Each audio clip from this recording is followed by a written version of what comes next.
are now listening to the War Report Podcast Network.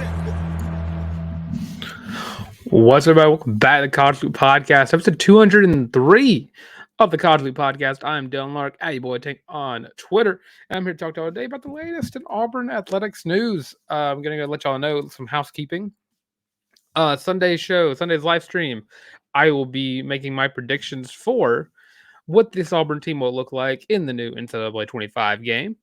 Stay tuned for that. And as well as for Thursdays, I want to, since the baseball season is going to be ending after this weekend and softball to be determined and golf is about to go to the national championship, I'll go ahead and throw that out there. If you did not hear about golf, they absolutely destroyed it in round 3 of the regional and absolutely just went ham.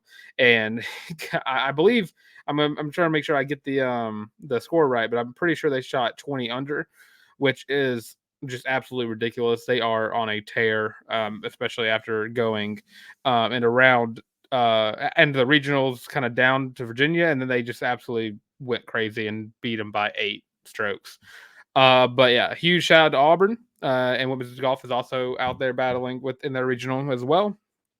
But I didn't get an update on it. But of course, I do want to return Theoretical Thursdays back to the College Loop on the Thursday episodes of the show. So if you have any theoretical facts, if you have any theoretical things about Auburn athletics that you want me to go and do research for and explore and kind of see what would happen if that thing did happen, just let me know in the comment section below. I think we've done a few around like the 04 team if they had a playoff game, or, you know, if Cam Newton stayed for another year or stuff like that. Just things that, if you think about Auburn athletics, what was the butterfly effect change? What happened? Like, I believe we did one about what if Gus Malzahn didn't get fired in 2020? What if he got fired in 2021? And then how that would kind of go into having Hugh Freeze still. So things like that. But with that, getting right into the football news, former Auburn wide receiver Javarius Johnson has officially announced where he is going to be playing the rest of his collegiate career at, which, speaking of Gus Malzahn, he'll be going to the University of Central Florida in Orlando and continuing. I believe he has 1 year of eligibility left, could be 2. I hate eligibility so much because I don't know who has it, who doesn't have it anymore. Thank you, COVID. And then Auburn recruiting news. Auburn picked up a transfer from Northwestern State. Antoine Fegans Jr.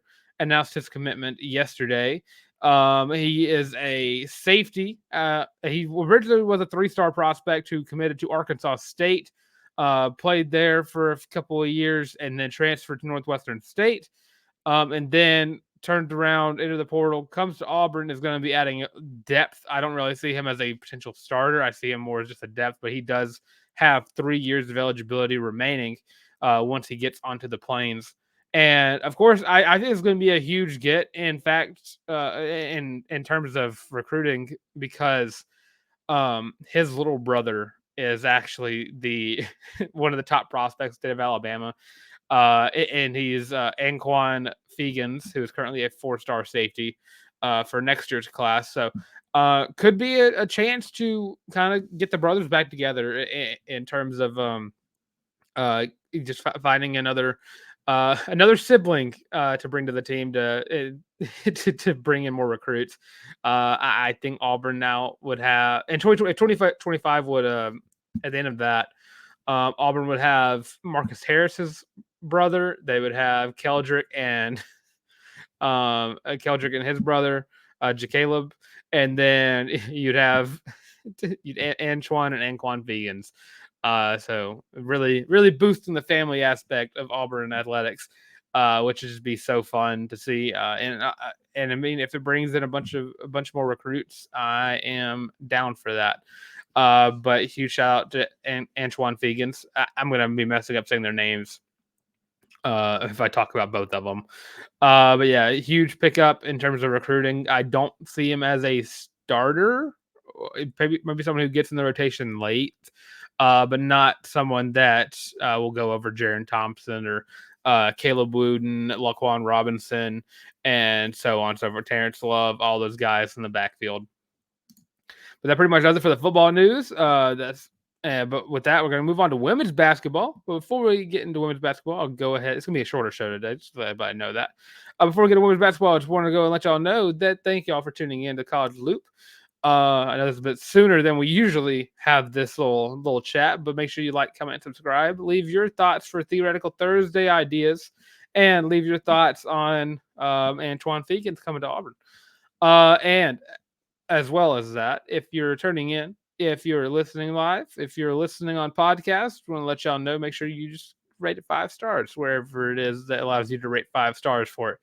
And of course, if you look for other ways to support the show, you can follow social media on Twitter, TikTok, Facebook, Instagram, the works, all of us at The College Loop. And of course, you have other ways to support the show as well. You have the College Loop merch, which is on thewarport.com. Go to the shop, and it's on the first page for the hat. Second page will be for the shirt, the Feeling Loopy t-shirt, of course, but those are $25 each, so $50 total. If you're looking for something, Father's Day is just around the corner. High school graduations are happening very soon. Looking for something to give your high school graduates. It's better than a cap. You wear the College Loop hat instead of the graduation cap. It just works so much better. But with that, I'm going to play the little commercial, and we'll be right back at the end of it to talk to you about women's basketball and their new schedule. Are you tired of having to rummage through just clothes after clothes after clothes, looking for something to wear? Are you tired of your friends making fun of you for your terrible fashion sense? Well, do we have the shirt for you? Go to thewarreport.com, get your laptop out and do it right now. Go to the shop and get your very own Feeling Loopy t-shirt as well as your College Loop hat, and you can get both of them for only $25 each. Plus shipping and handling, of course. But with that, now back to your regular scheduled program. So year 4 of the Coach J era for Auburn women's basketball is, I guess, officially underway. You get the schedule release and you're starting to get some recruits. So going through the schedule, it's a little bit different than the mid schedule because you're not going to be seeing Alabama and Georgia both home and away. The only team that you're going to see twice is Mississippi State, which is still a pretty big game in terms of Coach J's history of Mississippi State. But go through the schedule at home. Auburn will be playing Arkansas, Florida, Mississippi State, Missouri, Ole Miss, Texas, Texas A&M, and Vanderbilt. And Auburn will be traveling to see Alabama, Georgia, Kentucky, LSU, Mississippi State, Oklahoma, South Carolina, and Tennessee. I think it's a very favorable schedule in terms of the fact that I think that we've seen a steady improvement every single year out of Coach J. And I know that there's been a steady improvement every single year under Coach J. 2 years of kind of finishing, or the first year finishing in the bottom of the SEC, kind of stepping up a little bit, getting like 12th to 11, then kind of getting up into the top 10, getting the NCAA tournament. And year 4, there is nothing that tells me that Auburn will not be back in the NCAA tournament this year. In both basketballs, of course. But going through this, the games that I'm really excited, of course, are going to be the Alabama and Georgia game. Arkansas, I think it's going to be a very fun one. Auburn getting revenge on Arkansas in the NCAA and the SEC tournament would be fun to see them get even more revenge in the regular season. Of course, Tennessee away. I will always hold that memory of the only time I've ever gotten a chance to rush the field or a court was when women's hoops took down number 4 Tennessee in 2022. And that was very fun. Harrison Tarr got trucked by Dylan Cardwell, which will forever live in my brain, just on repeat. It was so funny. And of course, South Carolina, Auburn. I guess not. I was going to say Auburn. Not really any team in the SEC really stood a chance to get in South Carolina last year, but Auburn played good defense and really found a way to stay in it until, of course, they weren't in it anymore. And of course, LSU is going to be another fun one to watch. LSU going to be without Angel Reese, so we're going to really be missing that height they had. And a few other players have since left LSU as well. So that's going to be very interesting to watch. I am so excited to see what this team looks like this year. I mean, you're losing on Scott Grayson and Sidney Shaw, but I think you're bringing back a lot of players and picking up some in the portal that I think are going to do you a lot of favors this season. So it's going to be a lot of fun to watch. If you've not seen Auburn women's basketball play, go watch them this year. What are you doing? They shoot the lights out. They're defensive menaces as they were last year. So if you've not seen Auburn women's basketball live, I highly suggest that you go do that. But with that, moving on to the baseball season, which is going to be officially over after May 18th. Today starts the last series of the regular season for Auburn baseball. They do not stand a chance to get into Hoover right now because they're currently 14th in the SEC, with the chance of getting as high as 13 in the SEC. And of course, Hoover is the top 12 seeds, so that means Auburn's out of it. But you can try to end up in the regular season with a series win over Alabama, top 25 Alabama at that. Very interested to see how this team kind of meshes together to kind of end up the season. If any guys are wanting to just get out or whatever. But Alabama as a team is batting at 304. Their pitching staff currently boasts a 5.53 ERA. Auburn, of course, batting a 2.73 and pitching a 5.90. Everything points to this not being a series Auburn can win, which it took until the second weekend until the end of the season for Auburn to finally get that series win over an SEC team, and of course that was Missouri, who is 13th in the SEC. I don't know how likely it is Auburn wins the series. I think they still won from Alabama. That's kind of what they've been fairly good at, is just getting one win over a team. Only getting swept, I think, twice. I think twice is what I'm going for. 4 times. There we go. 4. I forgot about Vanderbilt at the beginning of the season. I just don't know. It's something we've talked about. I've talked about several times on the show. I mean, there's going to be some serious changes going on within the staff for Auburn baseball, and you're going to have to spend a lot of time recruiting those guys back. I think you might see Ike Irish kind of see how he looks in the MLB draft, which first rounder, I would say. And you got some guys that you're going to really hope that you can bring back. I honestly feel like Jogo would need another year at Auburn just to be ready for the MLB. This was a very bad year if you were an Auburn pitcher wanting to go to the league. And just in terms of it just looked bad. And of course there were like several games where Auburn like performed very well pitching wise, and then the other games where they just gave up 11, 12, 13 runs. And I think it really hurts that Auburn wasn't able to play against Samford on Tuesday. The game got canceled because of weather. I just don't think Auburn wins this series. I think the season kind of ends on a very like downward slope, downward spiral, finishing 14th in the SEC, I presume, or maybe 13th because the head-to-head series over Missouri. A lot of things have to change. John Cohen, the AD, is of course a big baseball guy. He is good friends with Butch, so I think kind of get it sorted out. Auburn has a very solid baseball program, and they're going to have that as many years as Butch Thompson is there. But you got years like this. So again, Everett Tieford, pay the buyout, however much it is, and let's get a new pitching coach. Would not mind it to be Greg Olson. I would not mind it whatsoever for it to be Greg Olson. But so I think Auburn still has one game. I don't know if they get any more than that. I'm not too positive for that matter, which sucks really. I wish I could sit down and say that I think Auburn baseball is going to get the win over Alabama in this weekend in the series. I keep saying weekend. It's Thursday, Friday, and Saturday, so it's really just weekday series.